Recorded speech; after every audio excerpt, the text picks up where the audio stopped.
Hello everyone, मेरे channel में आप सबका स्वागत है। मेरा नाम है मृणालिनी। चलिए देखते हैं इस रीडिंग के माध्यम से यूनिवर्स आपको क्या मैसेज देना चाहते हैं।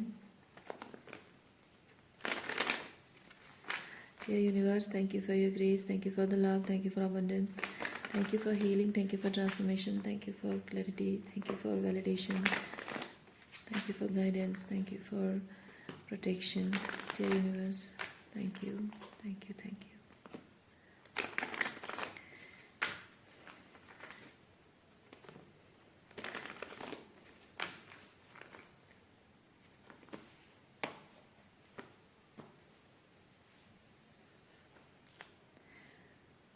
रीडिंग में आपको जितना रेजोनेट करता है उतना ही लीजिए, नहीं रेजोनेट करता है कोई बात नहीं, मेरा चैनल विजिट कर सकते हैं, उसमें आपको भी बहुत सारे वीडियोस मिल जाएंगे। जो भी टाइटल आपको पसंद आए आप देख सकते हैं, हो सकता है उसमें आपके लिए कोई मैसेज हो। और रीडिंग का एनर्जी जैसे रेजोनेट करता है अकॉर्डिंगली आप जेंडर स्विच कर सकते हैं और रोल रिवर्स भी कर सकते हैं। ओके,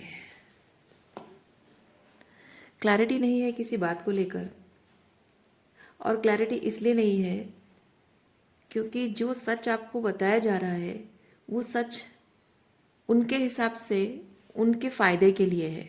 जो भी आपको ये सच कह रहा है वो अपने फ़ायदे के लिए कह रहा है। ओके, इसमें आपका कोई फ़ायदा नहीं है, सिर्फ उसी का फ़ायदा है। और शायद आपका नुकसान भी है क्योंकि आप यहाँ पे 8 ऑफ सॉर्ड्स की एनर्जी में आ रहे हैं उस सच को मानने से, तो नुकसान आपका हो रहा है।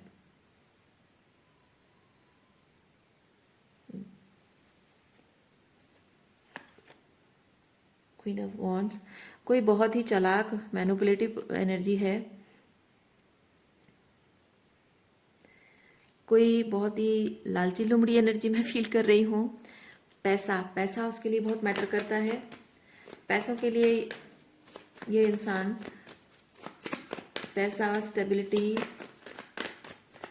नेम, फेम, रेपुटेशन, कुछ भी आपसे जो उसको मिलता है उस चीज़ का लालची है इंसान, और उस चीज़ के लिए वो प्यार का वास्ता देकर आपसे वो करवा रहा है जो आप करना नहीं चाहते हो, या फिर जो आपके हाईएस्ट गुड को नहीं बल्कि सिर्फ उसके भले के लिए, उसके ईगो को सेटिस्फाई कर रहा हो।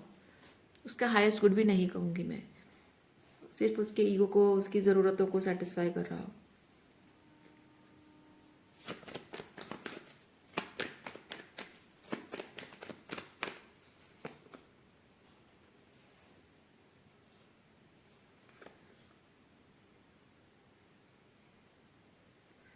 लेकिन ये चीज़ आप शायद देख चुके हैं, ये चीज़ पहले होता रहा है, आपको दिख नहीं रहा था, लेकिन अब आपकी अटेंशन में वो चीज़ आ चुका है कि ये पर्सन कैसे आपके पीठ पीछे आपको धोखा दे रहा है।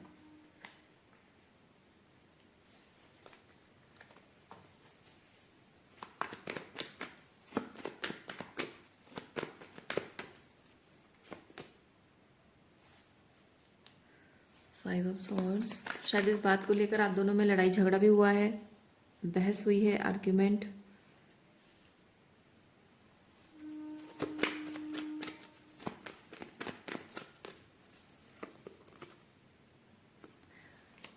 लड़ाई झगड़े का निष्कर्ष निष्कर्ष क्या है? व्हील ऑफ फॉर्चून है। किस निष्कर्ष पर पहुंचे हैं आप लड़ाई झगड़ा से?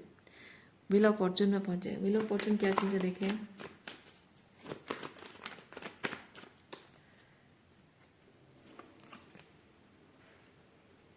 Wheel of fortune, five of cups, page of wands. Oh अच्छा।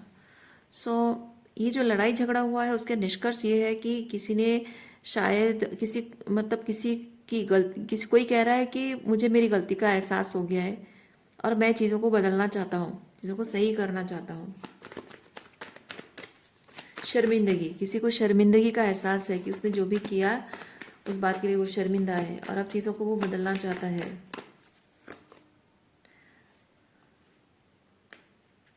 लेकिन जबकि वो पेज की एनर्जी में है, मैं फील कर रही हूँ कि चीज़ों को कैसे बदलना है ये इस इंसान को नहीं पता है, क्योंकि जो कुछ भी उसने आपके साथ किया है उस चीज़ का स्पिरिचुअली कितना डैमेज आपके ऊपर हुआ है, इमोशनली साइकोलॉजिकली क्या डैमेज आप एक्सपीरियंस कर रहे हो, उसका अंदाज़ा इस इंसान को नहीं है। या वो रिस्पॉन्सिबिलिटी लेने के लिए तैयार नहीं है, क्या करना है उसको नहीं पता है। एम्प्रेस, वो सिर्फ आपके साथ रहना चाहता है ये इंसान। ओके, सिर्फ आपके साथ रहना चाहता है और इसीलिए शायद वो ये अपोलोजाइज कर रहा है, शर्मिंदगी का एहसास है, गलती मैं सुधार लूँगा, एट्सेट्रा एट्सेट्रा।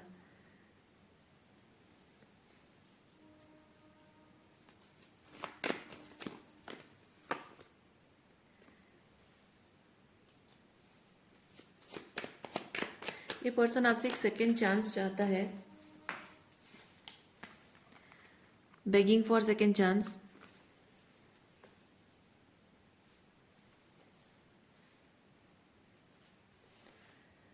लेकिन आप उसे सेकेंड चांस देना नहीं चाहते हो, क्योंकि आप जैसे ही उसको सेकेंड चांस दे दोगे वो फिर आपकी बाउंड्रीज की डिसरेस्पेक्ट करेगा, आपकी फीलिंग्स को हर्ट करेगा। ये इमोशनली आप इस पर्सन के साथ सेफ नहीं फील कर रहे हो।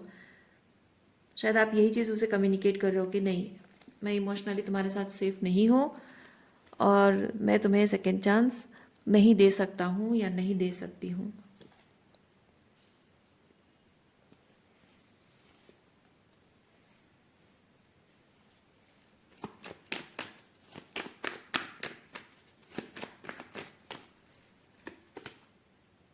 हायरोफेंट,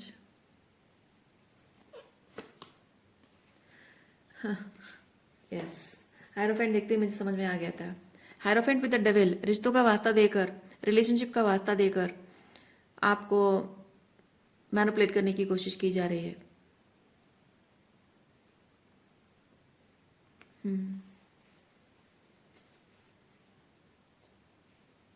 ये सिर्फ मैनिपुलेशन ही नहीं, धमकाना भी हो सकता है। धमकाने की कोशिश कर रहा है कोई, रिलेशनशिप का वास्ता देकर।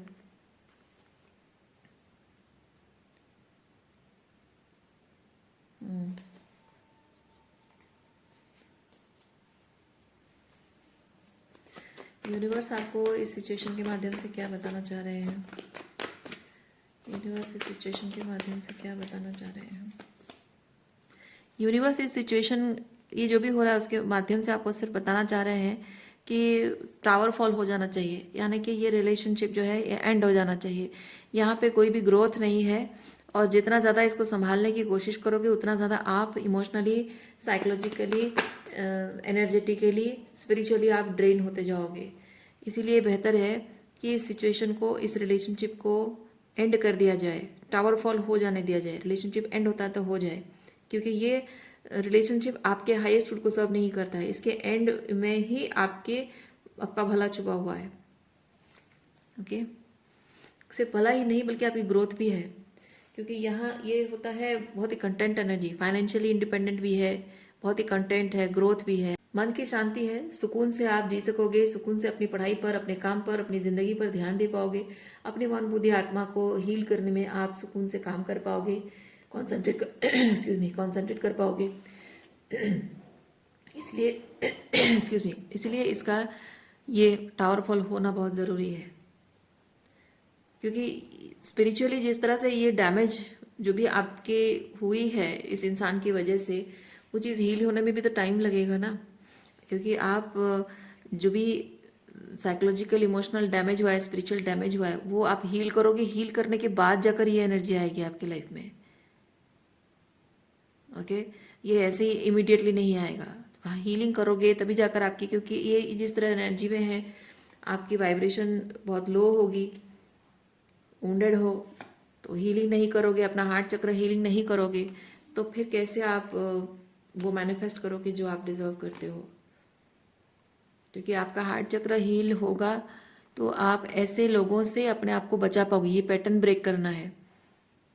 ओके, सो आपको समझ में आएगा, आप हार्ट चक्र हीलिंग करोगे, आपको समझ में आएगा कि आपको क्या पैटर्न ब्रेक करना है। ये होता है कॉन्टेम्पलेट करना, थोड़े टाइम के लिए अकेले रहना, सॉलिट्यूड में रहना, सिंगल रहना, ऐसे लोगों से दूर रहना, ताकि आपको क्लैरिटी मिल सके कि आप जो फील करते हो, क्या फील कर रहे हो, क्यों फील कर रहे हो, क्या आपको फील करना चाहिए, कैसी एनर्जी में रहना चाहिए।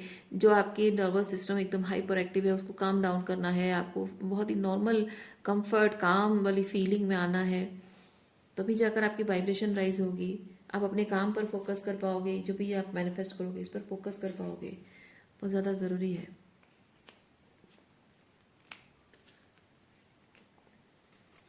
रीडिंग मैं यहीं पे रखती हूँ। उम्मीद करती हूँ इस रीडिंग से आपको कुछ क्लैरिटी मिली हो। मैं आपको नेक्स्ट रीडिंग में मिलते, अपना ख्याल रखिए, खुश रहिए, बाय।